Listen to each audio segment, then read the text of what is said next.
اعوذ باللہ من الشیطان الرجیم بسم اللہ الرحمن الرحیم۔ آج 190 ملین پاؤنڈ جو القادر ٹرسٹ کیس ہے اس کی ہیئرنگ تھی، اور کیونکہ اڈیالہ یونین کونسل میرے حلقے میں آتی ہے اور میں یہ دیکھنا بھی چاہتا تھا کہ جس چیز کا اتنا ذکر کیا جاتا ہے کہ ہمارے کوئی رائٹس یا حقوق سلب کیے جا رہے ہیں یا ہمیں ڈیو پروسیس نہیں مل رہا یا آرٹیکل 10A کی وائلیشن ہے، تو اس جیل ٹرائل میں اس کی آبزرویشن اور اس کو دیکھنا ضروری تھا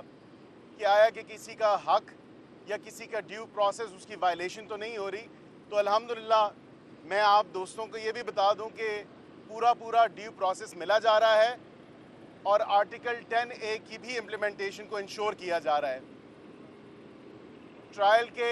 قانون کے اور آئین کے تمام تر تقاضوں کو پورا کیا جا رہا ہے۔ آج جو یہ پروسیڈنگ تھی اس میں کیونکہ دونوں طرف سے بحث ہوئی اور میں نے اس کو آبزرو بھی کیا ایز این آبزرور، کیونکہ میں خود ایک وکیل ہوں اور میرے خیال سے ایک سیاستدان ہونے کے ساتھ ساتھ ایک وکیل کی طرح زیادہ ذمہ داری بھی عائد ہوتی ہے، اور یہ ذمہ داری آئین اور قانون کی طرف سے جو ہمیں دیکھنی پڑتی ہے کہ کسی کا کوئی حق یا کسی کا کوئی ڈیو پروسیس یا کسی کے آئینی حقوق کی وائلیشن تو نہیں ہو رہی۔ تو بالکل بھی ایسی بات نہیں ہے، کوئی وائلیشن، کوئی ڈیو پروسیس کی وائلیشن یا کسی آرٹیکل 10A کی وائلیشن نہیں ہو رہی۔ بڑا ایک پرامن ماحول تھا، جس طرح عدالتوں کو کام کرنا چاہیے اسی طرح اس عدالت نے فنکشن کیا، اور اس کے ساتھ آج کی جو پروسیڈنگز تھیں ان پروسیڈنگز میں بالخصوص کیونکہ آپ نے سنا ہوگا میڈیا کے دوستوں نے کہ ایک اعتراض آ رہا تھا کہ پراپر نوٹیفائی نہیں ہوئے جج صاحب، تو آج اس چیز پہ بھی بحث ہوئی اور یہ فیصلہ بھی سامنے آیا کہ کیونکہ اسلام آباد ہائی کورٹ کا جو نوٹیفیکیشن ہے جج صاحب کو اضافی جو چارج دیا گیا ہے انٹل دی اپوائنٹمنٹ آف جو ریگولر جج ہیں وہ آ جائیں، یہ جو ریگولر کورٹ یہ نیب کی عدالت کو سنبھالتے ہیں وہ آ جائیں، تب تک جو ہے ان کو اضافی چارج دیا گیا ہے۔ اور پروسیڈنگز اب اگلی آئندہ جو تاریخ پیشی ہے وہ 14 جون کی ہے، جمعے والے دن کی، جس میں 2 گواہان PW27 اور PW29 کے اوپر جرا ہونی ہے، کراس ایگزامینیشن ہونی ہے۔ تو آج ان کے لیڈ کاؤنسلز دفاع کی سائڈ سے ہی موجود نہیں تھے، ان کے 2 اور کاؤنسلز موجود تھے، اور ان پروسیڈنگز میں گواہان کو بھی پابند کیا گیا اور ڈیفنس کاؤنسلز کو بھی پابند کیا گیا کہ وہ آپ آ کے اپنی جرا جو ہے ان پہ مکمل کریں۔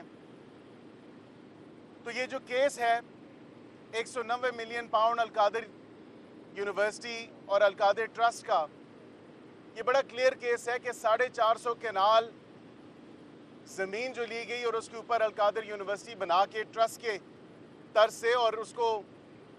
جس طرح خرد برد سارے معاملے کو کرنے کی کوشش کی گئی وہ آپ کو بھی پتہ ہے۔ بانی PTI کو عوام کی آنکھوں میں دھول نہیں جھونکنے دیا جائے گا، وہ اپنا قانونی کیس لڑ رہے ہیں، ان کو قانونی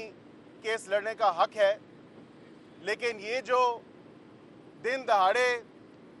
ڈاکہ مارا گیا پاکستانی قوم اور پاکستانی عوام کے پیسوں کے اوپر کہ 190 ملین پاؤنڈ اپنی کابینہ سے بھی چھپا کے دن دہاڑے ڈاکہ مار کے عوام کی آنکھوں میں دھول جھونک کے اور جو پارسا بننے کی کوشش کی گئی، یہ عوام کے اب سامنے ہے۔ یہ وہ پیسے ہیں جو نیشنل کرائم ایجنسی کی طرف سے، برطانیہ حکومت کی طرف سے پاکستانی بینک میں آنے تھے، پاکستان کی حکومت کے خزانے میں آنے تھے، لیکن افسوس کہ ان پیسوں کا رخ موڑ کے سپریم کورٹ میں لینڈ کروائے گئے، اور پھر یہ بیانیہ بنایا گیا کہ کیا وہ سپریم کورٹ میں آئیں یا حکومت پاکستان کے اکاؤنٹ میں آئیں۔ بات تو یہ ہے کہ پیسے تو یہاں پہ آ رہے تھے، بات یہاں پہ نہیں رکتی، بات یہ ہے کہ ان پیسوں سے جو آگے فائن پے کیا گیا تھا اس کی ٹریل کہاں پہ ہے۔ یہ بانی PTI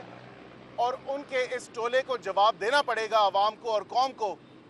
اور یہ عدالت میں اپنا کیس پروف کرنا پڑے گا ان کو کہ انہوں نے پاکستان کے پیسوں پہ جو ڈاکہ مارا ہے، کیونکہ کرپشن فری پاکستان اور